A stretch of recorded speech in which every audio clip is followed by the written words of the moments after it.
Hello, nice to have you here once again on the Civic Space TV. We are again on the Women's Show, and my name is Marion Kirabo. I will be your moderator for today. I am here with my amazing panel. They will introduce themselves. Yes. Hello, my name is Hi. Rebecca Adile.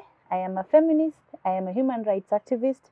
I am also the programs officer for SIMA Africa Creative Arts Foundation, a foundation that works with refugee women, LGBTI and queer persons, supporting them around economic empowerment and skills. Good evening, everyone. My name is Sophie Carol Wanyenze. I'm a queer feminist, an LGBTI activist, a team leader for Queer Women Leaders Uganda, and doing a lot of work here and there.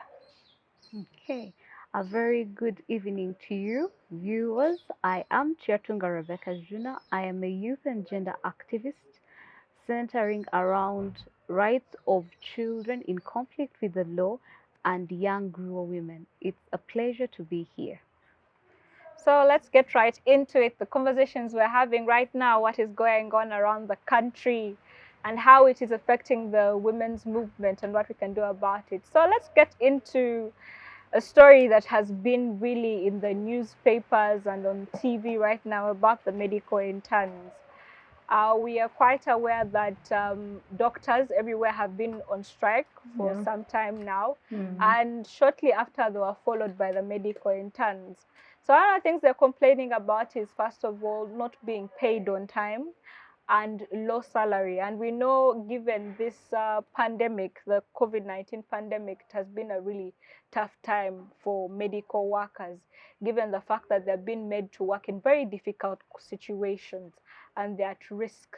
Recently, because of their strike, the Ministry of Health decided to fire most of the interns who were actually striking. So just to chip you into the conversation, Rebecca, what do you think about this whole situation and what is going on, and how does it affect us women going forward? Thank you, Marion. So just to go on, for me, I think it's also a wrong move to just fire people who are striking. For starters, that is disrespectful. That means there is no space to engage or discuss on issues that are affecting you. And at a national level, that speaks to a whole power issue. That as a country, we are playing dictatorship in every setting that we have. And so you start to see that the interns are moving through a system that is not for them and with them. That if I try to air my voice and then I cannot be heard, that means I am not being respected. But then also we want to see it from a perspective that we are in a COVID situation. At a national level, the issues of medical persons have always for a long time been an issue in this country. And so if we cannot have them sit down and now discuss this as a national issue, then we are really at a pause. Because when COVID came, I laughed at the time when they said they're giving an extra COVID allowance to doctors. And this extra money was laughable. For now, we are going through a vaccine process. Have you heard of the fact that they are given 10,000 per day? That's why we even saw the letter. And that is so embarrassing. You're going to sit in a sub-county somewhere. The money you're getting 10,000, food is 3,000, maybe transport is 5,000, and so at the end of the day you go with 2,000, which is less than $1. And so for that profession, a profession that requires a lot of patience and resilience, I feel that our government is not working for them, and so I don't agree. I do stand with medical doctors and especially the medical interns, and even I would say the nurses should also come out now and start to also speak to their issues. Because at this point, the whole medical fraternity, whether you are a medical doctor, whether you are a nurse, whether you are a clinical officer, you should just stand up right now and start to speak to the issues in the medical profession. Because as a country, it is not nice. In the East African region, we are literally the laughing stock. We start to ask ourselves why you have a Mr. Matovu working in India, and yet he's a Ugandan-made product. And so for me, that is annoying. I get you. And also, given the fact that they're within their rights, the labor laws do allow them to fight for their rights. Sophie, let me bring you in here. If you are, government keeps on saying it does not have money, we are in a pandemic, we are stretched. we cannot, it is very selfish of you to ask us for more money in this kind of crisis. The economy is really down. We have been under lockdown. What would you say to that? Actually, the reason why I'm laughing is because government says that a lot. Like, it says that a lot. But then you're seeing big officials like commissioners, ministers are setting up apartments during COVID time. People are actually setting up like industries, doing all this, and yet but then they will claim that that's their own money. I know. Not government money. Personally, I think the government needs to sit down and listen to civil society entities, because either way, corruption is like, during this whole time where they keep on saying money is not there, people are actually being corrupt in the whole process. We even celebrated the Anti-Corruption Day, I think last week, and then someone was saying that they should put a scanner for corruption on when you're entering in Kololo. So I had to scan those, and I was like, okay, everyone who went in that space would have come out guilty through the scanner. So personally, I think the government needs to sit and actually talk openly when it comes to the issue of the medical doctors, the interns. If we don't give the people or the Ugandans the space to speak to you and tell you what they need, you're going to lead into a whole aspect of corruption. Because you're going to see these medical interns creating like clinics which are not even adequate enough to serve the community, which will lead into people coming and getting maybe wrong medicines, which will lead to maybe our mothers will come to hand to give birth, or young women to give birth, and they'll end up dying in the process, which means maternity rates, death increases. And then you're going to see maybe young girls who want to maybe get self-abortion services, since they're paying some kind of good money. This intern doctor gets into, and we end up losing what? Young girls. So the government needs to know everything has its own repercussion or side effects. You're not going to tell me that you're going to stand up and say there is no money to pay medical doctors or interns. Actually, interns do most of the work. You're going to find most doctors are even having their side hustles, but interns are always on site. They're actually doing the work. So paying them 700,000 a month, seriously, government. That is really just unfair. You're encouraging spirits of corruption, encouraging spirits of maybe unsafety, or even affecting us as women, because we're the ones who mainly actually go and access healthcare centers. It actually puts us at risk. True. We go to you, Becky. How do you think, what does this mean for the women's movement, this crisis in the health sector? And also, what advice would you give women's rights activists in this situation, and also the intern doctors, on the way forward, now that for the intern doctors, their jobs are at risk? How do you think they should go about it? Okay, first, I think and totally believe and affirm that government has become narcissistic. It has become narcissistic and toxic. Because when you treat somebody badly and they wake up and say, hey, can we renegotiate? Because we've had these issues come up and there is nothing done, and they're saying, hey, we have not been paid. Because they have responsibilities, they have families, they have homes and bills to take care of, I want to believe. But they've also offered a service. Pay them what you owe them. Pay people what you owe them. And on time. If you can't, renegotiate. But when you threaten them, you are at a loss. But you know, a narcissistic person does not see that they are at a loss. But also it shows us that government is not caring for the she gender now. Because one of the gender roles that women play is that they have to take care of sick persons, most of them, as the men are looking for the money. So now imagine you're in a hospital with your loved ones and there is nobody to work on you because they are striking, yet you've paid taxes. Then that raises an issue of accountability and transparency. And I believe as women activists, it befalls us and falls within our mandate to raise an alarm and say, no, this is not for us. This does not serve us. And nor does it serve our grandchildren, our daughters, or the women in the rural areas.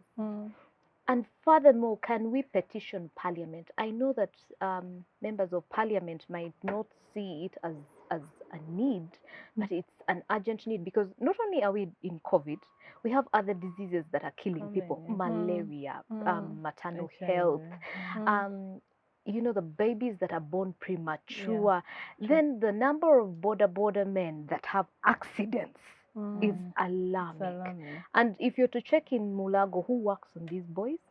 Intern doctors.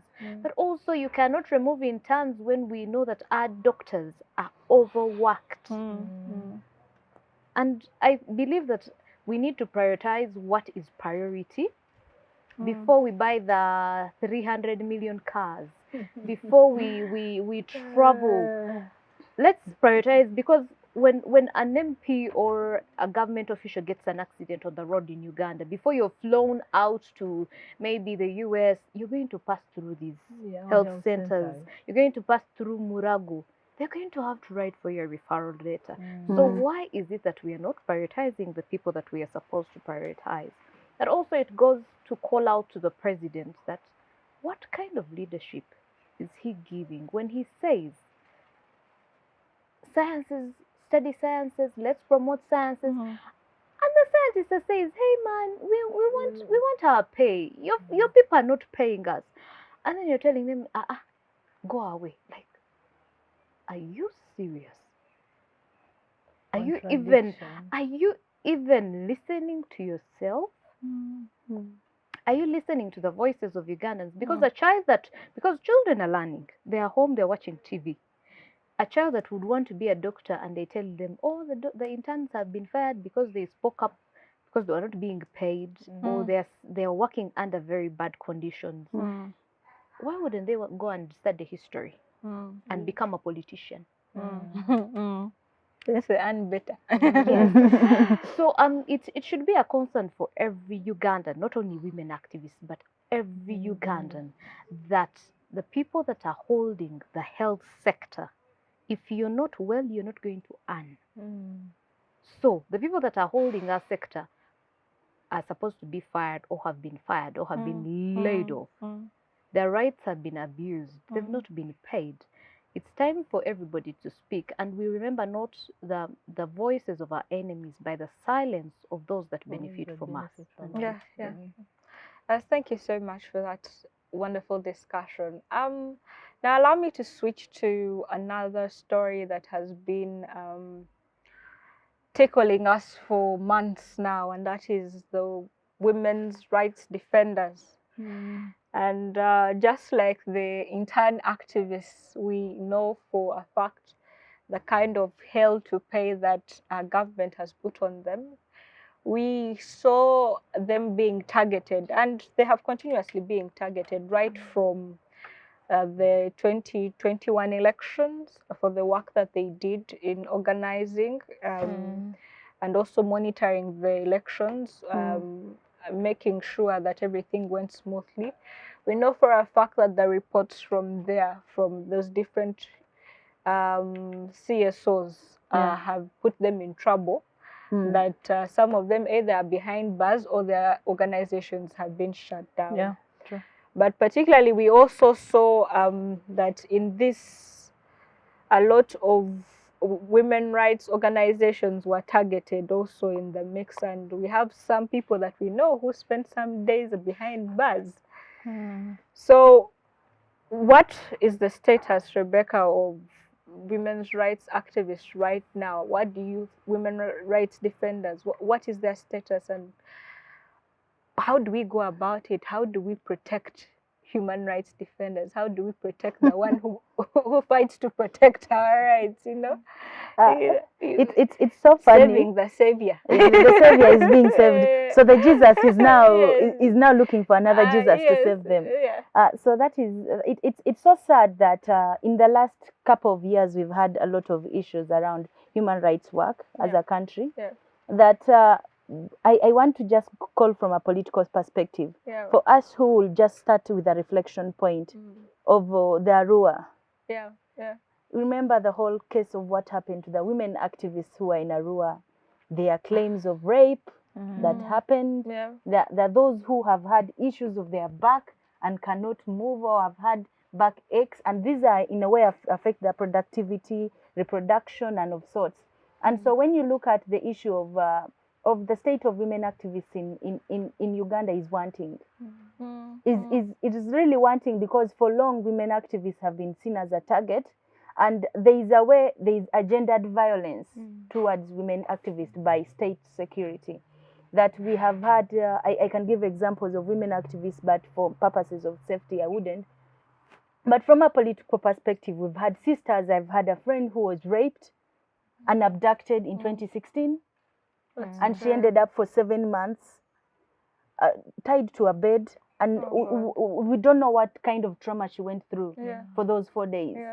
When you look at a story of activism, in 2018 I was arrested. I am a political activist. In 2018 I was arrested for demonstrating over the women's murders in Kampala. But even while this is happening, you find that the willingness of security, of government, towards the issues of women's rights is wanting.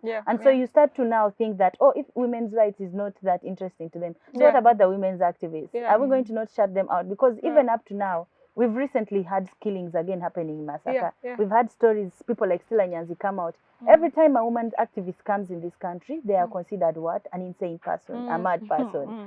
So I think we are not getting to that state of the national address where we start to call ourselves, we are normalizing madness in women activism. And it is okay as a country. We need to start normalizing that we are mad women, but we are mad for the right reasons.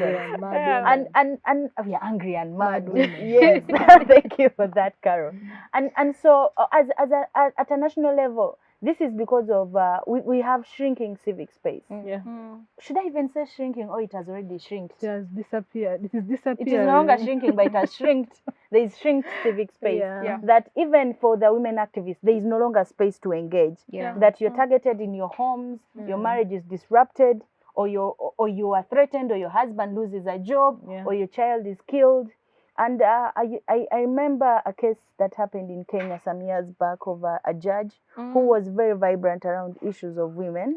And even in her judgings, she handled a high-profile case, and her child was murdered.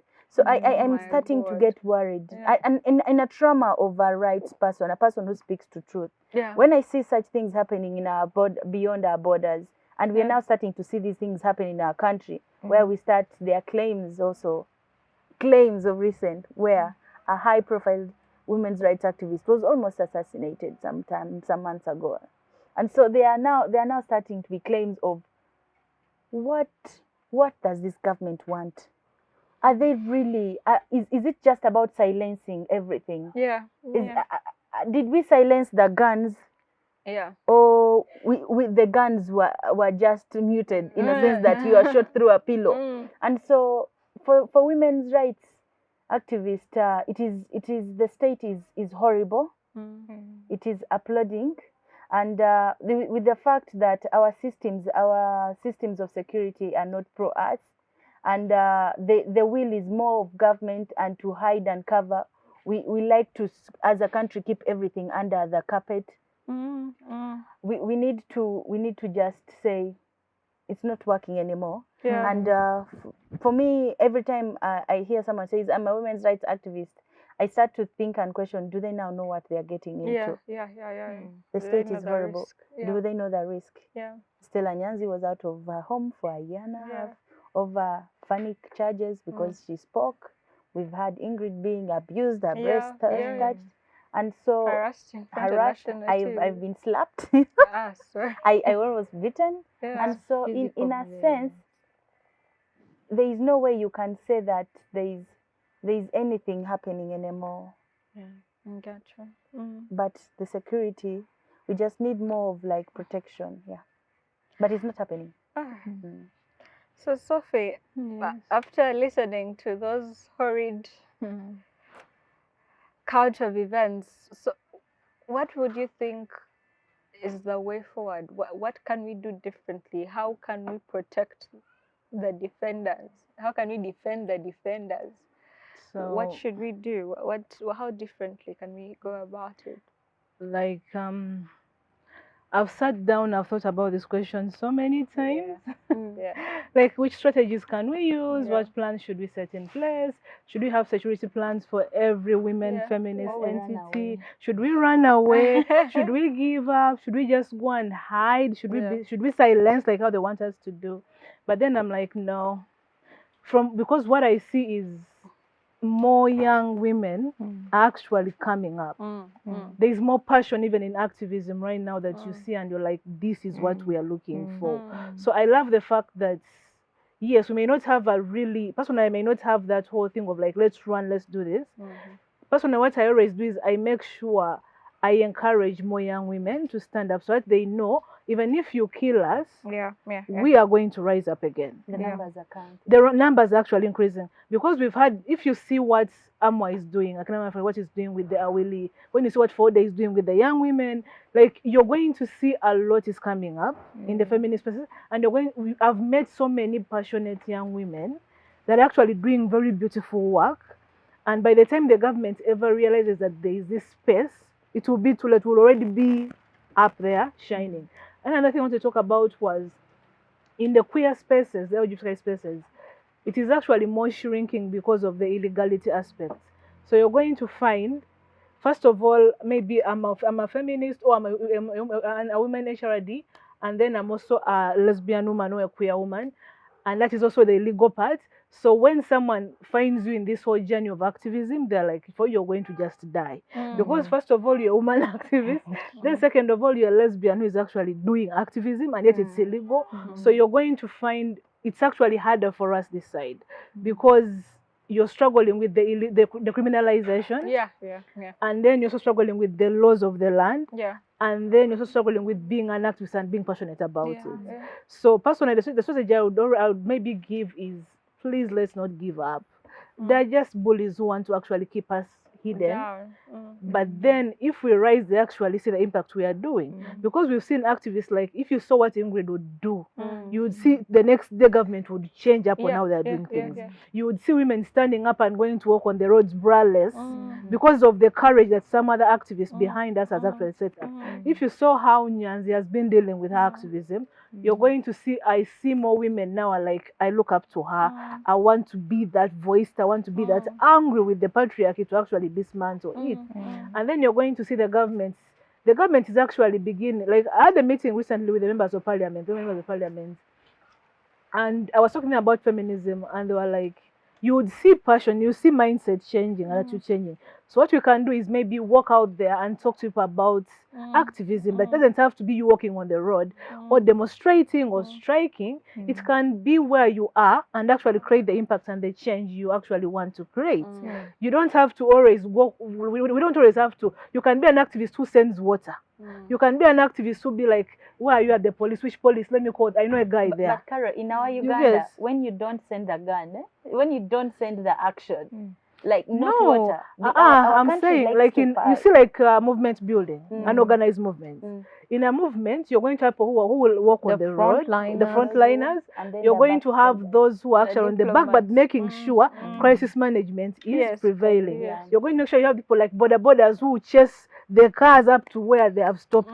They will tell you, now we are at what? Chirac police. We have moved from Chirac, we are at Namasuba. So your people are actually followed up and know where they are, so they don't disappear. You get? That is how movements, we need to actually get more organized as a movement so that we protect each other in the way. Because if not, the government will swallow us up. Yes. Thank you. Thank you so much, Sophie, for that. Speaking about women's movement and if it's growing up, Sophie talked about the fact that she feels that more young women are getting into the movement. Some have actually said, have had fears that, they feel like the movement doesn't seem to be progressing. I don't know if you've had some opinions like that. We seem to be static. A forum. We don't seem to be an online forum. We don't seem to be. Some people have called us online feminists, that we only do whatever online. After that, it does not come.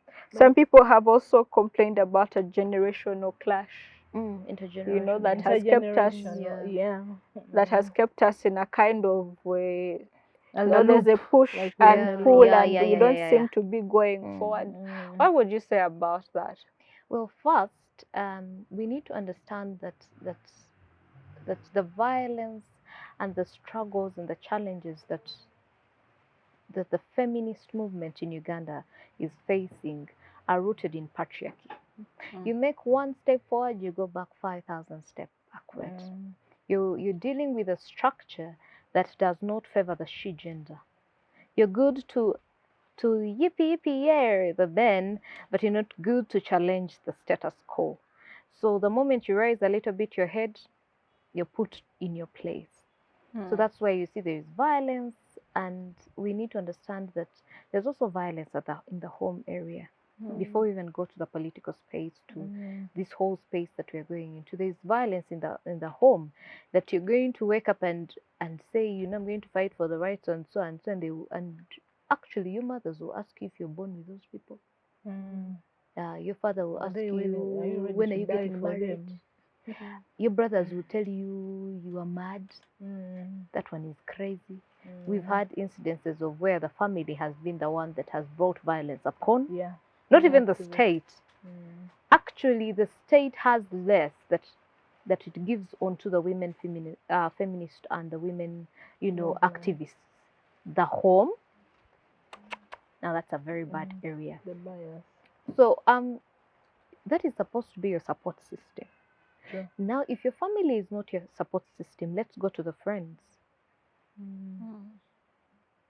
So I think the people, and believe that the people that make those statements are coming from an informed point of view. None of them has done that work. If anybody is saying that, you know, there's that, none of those people has done that work, because you realize that from the friends now to the workspace, because we're dealing with patriarchy, remember. So you don't think that there's nothing per se wrong with the women's movement or actors in the way, but it's the external forces? It's within the structures we are working with. Because if I'm a feminist or I'm a woman activist, and I'm coming to rescue you from the police cell, and my husband beats me, and I do not come and get you. And remember, the people will be like, every time, But you see, they did not come and visit their friend in prison. Our own selves. We are are you seeing where we're coming from? Then you get to, let's say, the elder women. They're trying to create space, and they tell them, come to. Come to. She's supposed to look for a younger person. But then the younger person is breastfeeding. And then the husband is saying, Olagawa, where are you going? You don't even have money. Let's talk about the economic aspect of this. Injustice. Are you going to get in somebody's taxi without paying? Then we are going to Parliament. Let me walk from Nigeria to Parliament. But they've said, no, we have 20 minutes. But also the others that went, they are supposed to share like they're 20K. So are you going to tell me that you're going to organize with the men that are ministers, that have the money? Some of them can call their friends and they say, give me a loan of 100,000, and they put in, they can even sit on a border quickly. Then you, who has 3 people or 2 people, you have 20,000. And they have property. That economic part. Then you get to the management of these institutions, and you realize that you have to partner with government. Sure. You get me? You have to partner with government, right? So you're coming, if you're going to pass here, either you're going to keep quiet about your feminism and get there and benefit the women, or you shout and don't get there. Like we do that a lot. You get me? It's called emotional intelligence. You're trying to make sure the gender is pushed, so you actually, like, you know how they always say that when you're in a space and you're too intelligent, men will feel intimidated. So you lower your intelligence to get into the space, then you advocate for the issues when you're in the space. So that's something, your agenda is pushed along. So you because hear if you go with the whole juju, they will be like, they will not allow you in the space. So you even lower your... then you even kneel. And they say, you see the woman who was an activist is kneeling, then you women, and then the women before will be like, but this was the activist. If she's kneeling, you get those dynamics. It actually affects our mental health as an activist in the long run. For me, I want to just give an example of kneeling from a feminist perspective and as an activist.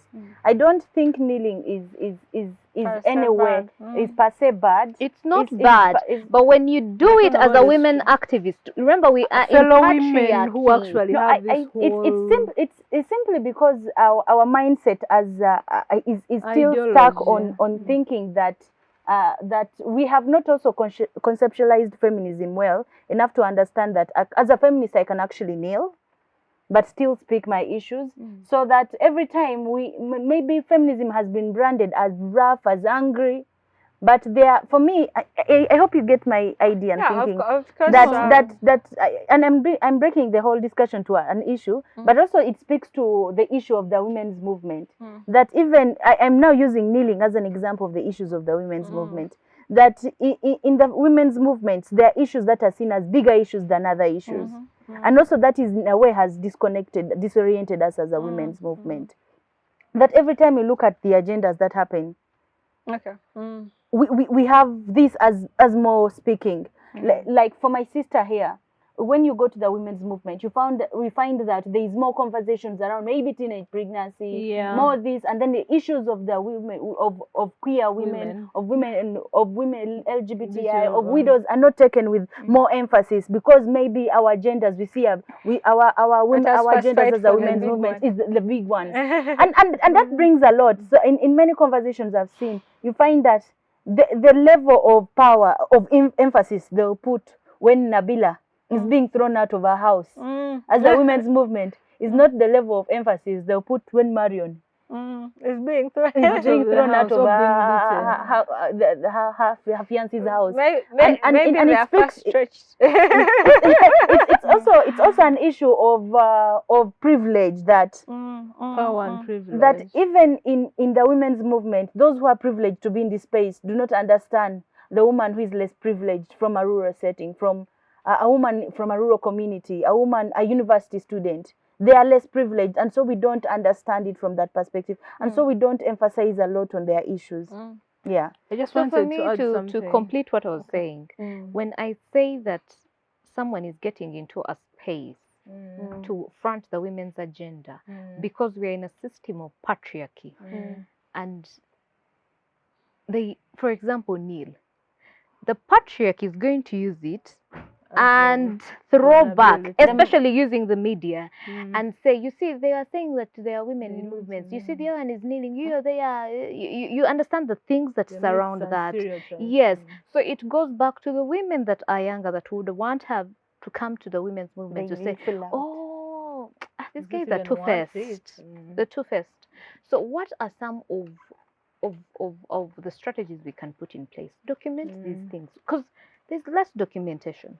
And share into the local languages that these are the channels that you have to use, to advance the agenda. And there are very many women activists in the villages.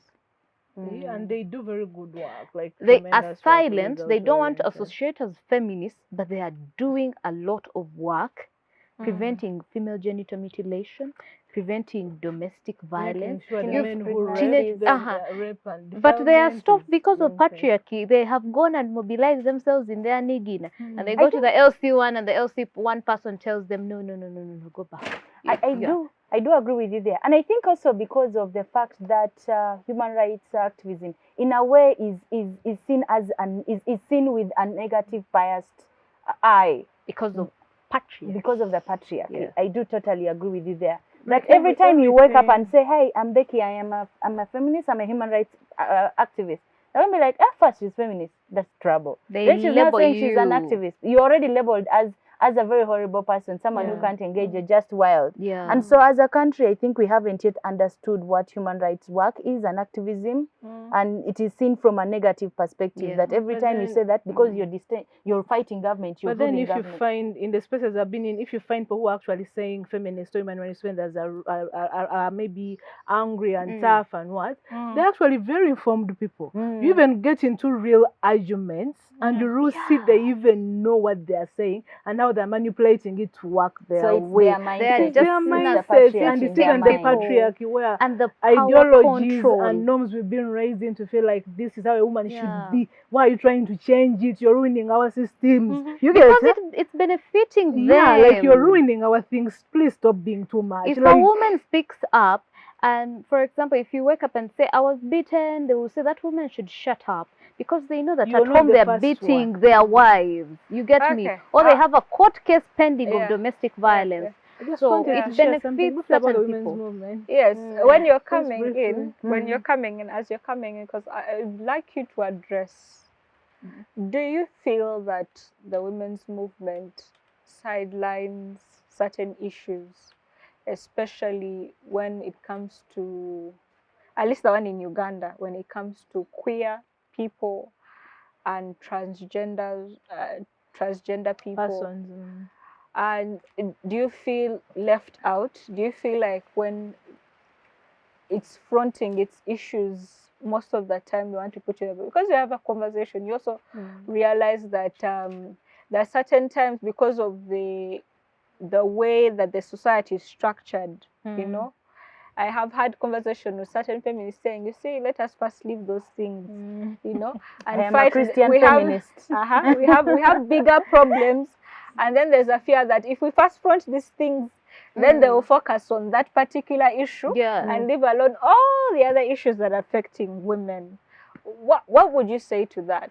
So I want to add on to what Becky said. Personally, I'm preaching the whole gospel of feminism should be intersectional. Like we should be equal. Because I've been in spaces where I will not share the space because we've been in space, a very big space, like a feminist space. And women, literally, these powerful feminists and women stood up and left the space because we had a panel for LBQ women to actually present their issues. They at first they told us, can you go and sit in a separate room, and those who want to come and listen in come? We said no. We want to be in the general room like how the other panels were. And then when they put us out, someone stood up and they walked out of the room. So yeah, the women's movement is actually not all the time. But most times we never really concentrate on minority and marginalized women. And not only LBQ women, but when we also have women who are living with disabilities, we tend to actually, and sex workers, we tend to actually feel like, how would the society view us? It goes back actually to patriarchy and how we were raised. How would the society view me, a whole, maybe Sophie or Becky, here advocating or talking about lesbian women, which is very bad and illegal in my society. You get? Even when you're not, they'll think you are. Yes. Because when Becky stands up and says, "Oh, they'll be like, are you sure she's not? Are you sure?" You get? So even as a person, I wouldn't feel it as a bad thing, because I feel they're on a journey. Because you can't just wake up tomorrow, because we've been raised in systems that are actually very draining. Things are put in our head from when we were 2 years old or 1 year old. True. So it's a journey of you actually learning that actually different all groups of people that actually are like you. That are women, they go through the same things you go through, but they love differently. But then it's a process. You can't just wake up and be like, okay, I'll fight for you. You need to actually learn to appreciate and understand the agenda. So when the women's movement tries sometimes not to include us in the spaces, me as Sophie, I'm like, okay, it's a process. I'm a bit lenient. I'm like, maybe they are growing through it. But the moments when we actually go ahead and fight with them, because sometimes it's too much. Like, you're going to find UN women may do a lot of things around transgender persons, women with disabilities and sex workers, but they live behind LBQ women. And I was asking a European, and I'm like, why are you looking behind LBQ women? Of course, through Akina, they started involving LBQ women, but we've had spaces where we're really pushed out, and it's really not a good thing. It isn't. Because we are women, we experience what other women feel, but we just love differently. That's it's true. And you're within your right. No one should be condemning or in a country where rights are not rights.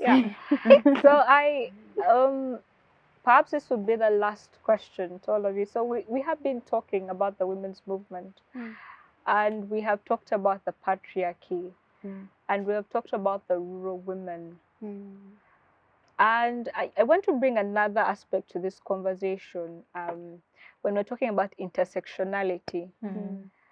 And I think a lot of, especially Afro-feminists, have argued that we need to rethink this whole issue of human rights, and if it really works for us as African people. That just getting a Western version of it and just transplanting it here becomes problematic. And even when we're talking about the rights of queer people, that it is not, most people want to shun it as a Western thing, and yet when you go into some African cultures, it was there, you know.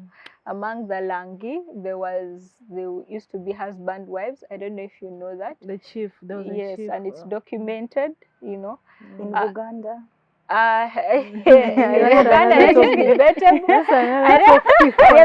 I hear the king has had a lot of peg boys for his pleasures of sorts. So there were sort of in a lot of African cultures, it was accepted. There was in a number of African cultures it was accepted. And if you go to most rural spaces, you're going to find a lot of LGBTQ women. The issue of the westernization of feminism, and yet in a lot of societies there were so many African societies that were even more progressive than the Western world. I think even the Madi. So there's a conversation of how do we remake the women's rights movement in the face of the African woman. Wow. You get? No, that would be beautiful. And putting in the fact that we have tried these Western laws and they don't seem to be working. That, like we have put it, there's an issue of class, you know, that you're putting in these law legalese and what and yet the majority of women cannot access these facilities. That even women who seem to have some kind of like Bujingo's wife that we have seen, they have at least some kind of privilege. It also becomes hard for them to fight for themselves. You get? So how and the thing is that we cannot run away from the issue of culture. So how do we remake?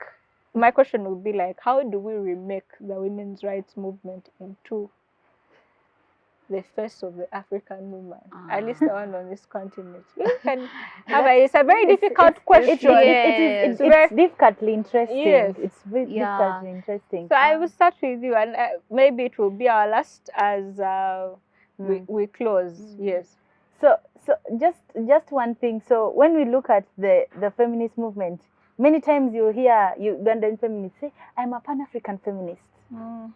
Many will not say I'm an African feminist because I do totally agree with you. We've not had that total infusion of feminism and African culture in a say that when you go to certain places, there are people who are feminist. It may be my feminist choice to be in a polygamous relationship, which is in African culture, and I'm still agreed to be a feminist. It's still a conversation that needs a lot of discussion. Totally agree that. Issues that are coming up like birth, because now in our African thinking we still think to be a mother you need to go through labor, produce, and now we have alternatives like surrogacy and this, and maybe just adopting. And so for me, one of the things I think moving forward is I'll just start with the recommendations on how we can just infuse all this, is start to have more research around how to infuse culture in Afrofeminism. That but it starts from a whole aspect of even at school level, because we are not yet learning feminism. We have not yet concretely understood feminism as Africans. We cannot yet still go to the direction of understanding Afrofeminism and making it work for us. So we need to first start by understanding feminism and maybe even gender. Because every time you speak to feminism, someone is like, but you and your gender issues. But I'm not speaking gender, I'm speaking feminism. And so it creates a whole disruption in a space that every time a feminist or a feminist conversation starts, there is disruption because we haven't literally concretely done that. But then also when you look at works that have happened and maybe understanding and documentation of our history as Africans, we have not clearly documented our histories. And so we still don't accept some of the things that are in our past. For example, like you said, I didn't know that about the Langi, the husband wives. I only knew about Uganda, which again you seem to not know. So in a documentation and working back into our history as Africans, we still need to do that a little more. And this would be the perfect timing, considering we still have a lot of resources still in our plate. Because if this is to be done years back, you see, with documents and history, it's lost. And that has been one of our weaknesses as Africans. We don't keep records of our past. Or they were stolen. Or they were stolen and taken by the or they are colonialists. No, because even the fact that oral history. the fact that we do oral history, thank you. It's just because it's rejected. A lot disappears. If we could have, like, I love the intergenerational aspect. If we could have older feminists and young feminists come in the space, and then we get a very good rapport tour, and we hear from both sides. We actually, I love Becky's idea of documenting, because at my entity, we are trying to start up an African queer feminist studio that is going to have like all these stories, all these pictures. We're even having a database of feminists, like we African feminists, like we are trying to make sure when someone comes in this space, they get to know our history as African feminists or Ugandan feminists. They get to know who they are, or who are the ones coming up now, who are the young ones, who are the ones that actually we are mentoring, who are the ones who have been in the system and have actually pushed the agenda, who are the ones that have actually created the change, what are the stories in there. So that we actually, maybe in the long run, we can even have like a whole museum where we actually have young people or even school students, like these things of school trips, can actually come to the Feminist Museum, African Feminist Museum, and actually view our histories, like us as feminists.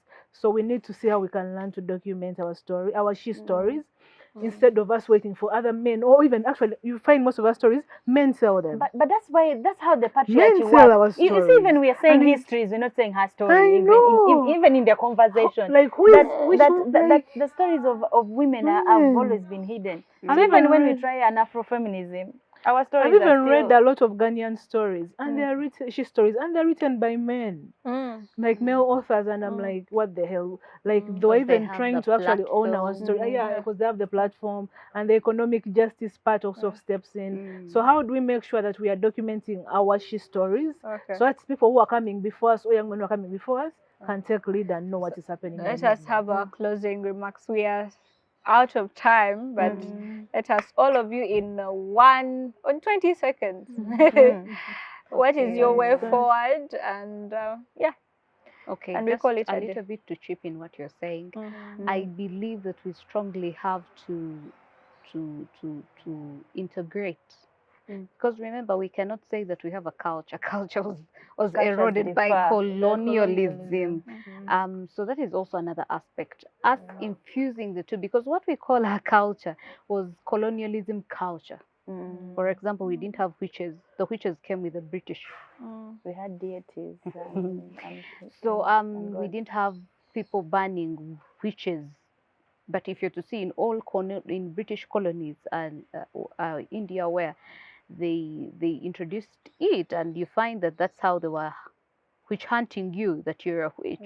So how do we first of all understand that some of these things we call our cultures are not actually our cultures? They were things that were passed on to tame us under the colonial rule.